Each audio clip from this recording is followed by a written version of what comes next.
तो आज हम बात करेंगे बीजगणित अलजेब्रा के बारे में, जिसके लिए आखिर बहुत दिनों पहले हमने ही बचपन में छोटी मोटी चीज़ों को इग्नोर कर दिया होता है, जिस वजह से वो चीज़ें बाद में जाके ज़्यादा इफ़ेक्ट करती है हमारे एग्ज़ाम्स।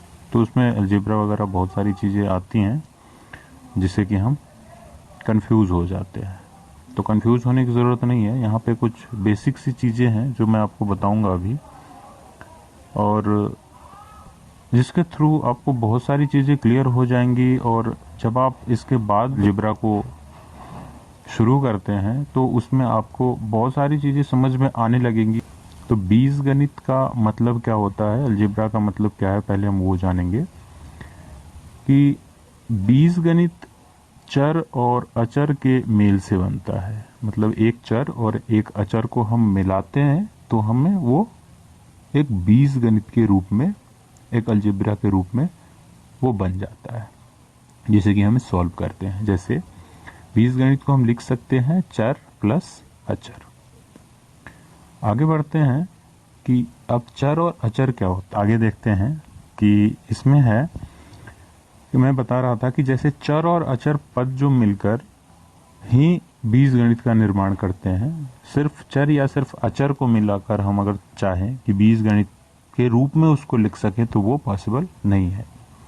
कुछ और महत्वपूर्ण नियम होते हैं जो कि बीजगणित के लिए बहुत ज़रूरी है। जैसे अगर हम -x⁴ है तो उसको हम x⁴ लिख सकते हैं, क्योंकि यहाँ पे जो घात है, घात आप देख रहे हैं यहाँ पे जो घात है वो एक सम संख्या है। लेकिन वहीं अगर घात सम संख्या नहीं है यानी विषम होता है तो उसमें हम चिन्ह को परिवर्तित नहीं कर सकते, नहीं बदल सकते हैं। जैसे अगर -x⁴ को हम 3 है तो 3 एक विषम संख्या है, इसको हम -x⁴ ही लिखेंगे। तो ये भी बेसिकली जो एक नियम है वो हमें बहुत ज़्यादा काम आता है जब हम बीजगणित को सॉल्व करने जाते हैं, जिससे कि बीजगणित हमें बहुत ही सरल और आसानी से समझ में आने लगता है। तो आइए जानते हैं कुछ और महत्वपूर्ण नियम जो कि बहुत ज़रूरी है बीजगणित में। उसको शुरू करने से पहले हमें ये सारी चीज़ें जाननी चाहिए। जैसे कि हम देख रहे हैं कि यहाँ लिखा हुआ है x⁴ = 1। चाहे यहाँ x कोई भी पद हो, चर या अचर कोई भी हो सकता है, फिर भी उसका मान हमेशा, अगर घात 0 हो तो मान 1 ही होता है। से यहाँ लिखा हुआ है जब किसी संख्या का घात 0 हो यानी 0 हो तो उसका मान हमेशा 1 होता है। फिर से देखेंगे कि x⁻⁻1 = 1/x⁻1 हम इसको लिख सकते हैं। फिर से एक और एग्जांपल लेते हैं, y⁻³ को हम लिख सकते हैं =1/y⁻3। इस 1/y⁻a - a = y⁻a। 1/x⁻⁻4 = x⁴। अब हम कुछ चिन्ह के बारे में जानेंगे जिसको हम गुणा कैसे करते हैं। तो अब हम कुछ चिन्हों के गुणा करने के नियम के बारे में समझेंगे। जिससे क्या होता है कि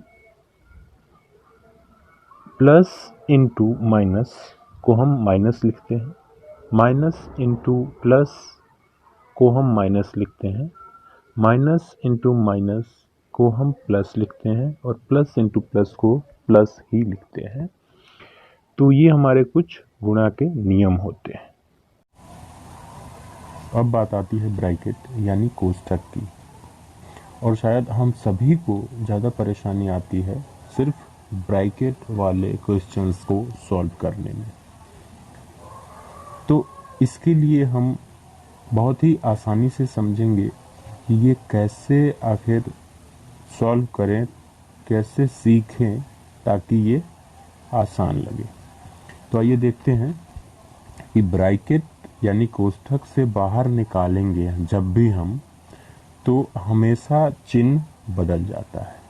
वो कैसे, एग्जाम्पल के तौर पे देखते हैं। जैसे x - 2y, x - 2y को अगर हम ब्रैकेट से बाहर मतलब x में से हम माइनस कर रहे हैं 2 माइनस वाई, ये पूरा एक पार्ट है और ये एक पार्ट है, तो इसमें से अगर हम माइनस कर रहे हैं तो ये आएगा x माइनस, बिकॉज यहाँ 2 प्लस में है और इसको हम बाहर कर रहे हैं तो ये माइनस में आ गया। उसी तरह y माइनस में है, बाहर निकालने पे प्लस में आ गया। तो पहले ही देखा था कि जब हम कोष्ठक से बाहर निकाल लेंगे तो चिन्ह बदल जाता है, तो इसीलिए यहाँ पे हम बाहर निकाल रहे हैं इसको तो ये चिन्ह बदल गया। वन मोर चांस देखते हैं। 4 minus 2a plus 3y, 4 minus 2a minus 3y, यह प्लस था माइनस हो गया, मतलब कि चिन्ह बदल जाता है। तो ये दो चीजें जो हमें याद रखनी है, इसमें तो ये चीजें हमें याद रखनी है ताकि हमें आगे चल के कोई परेशानी ना हो और ब्रैकेट वाले क्वेश्चंस को सॉल्व करने में हमें परेशानी नहीं आए। इसलिए हमें इन चीजों का बहुत ही अच्छे तरीके से ध्यान रखना होता है। अगले पार्ट में हम कुछ महत्वपूर्ण सूत्र को समझेंगे। इस पार्ट में ये इतना ही है क्योंकि वीडियो ज़्यादा लंबा हो जाएगा। तो अगले पार्ट में हम कुछ ही फॉर्मूलाज हैं इसमें जिसको जानने के बाद हम बीजगणित को बिल्कुल सरल तरीके से समझ सकते हैं और खुद से बिना किसी सहायता के सॉल्व भी कर सकते हैं प्रॉब्लम्स को आसानी से।